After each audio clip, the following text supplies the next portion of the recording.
ڕاستە کەپیتالیزم ناتوانێت خۆی دیزاین بکاتەوە لەبەرەوە پرۆسێکی سنەکتری دەست پێ کردووە کە دیزاینکردنی مرۆڤە. واتە مرۆڤ بە جۆرێک دەستکاری بکەی لەگەڵ پێداویستەکانی کەپیتالیزمە بگونجێتە خەونە دەستکردەکانی، ئارەزۆ دەستکردەکانی، ترسە دەستکردەکانی، حکومە پێشوەختە دەستکردەکانی.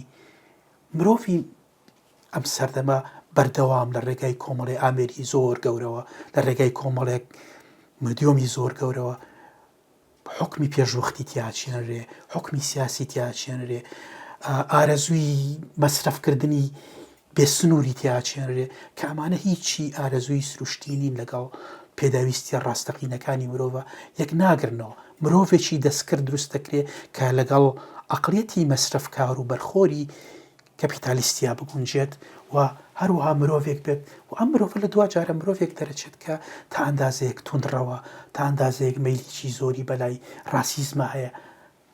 بە شێوەک لە شێوەکان ڕاسیزم کەوەی ئەمڕۆ لە دنیای بینن لە ناو هەناوی سیستەمایەتە دەرێها.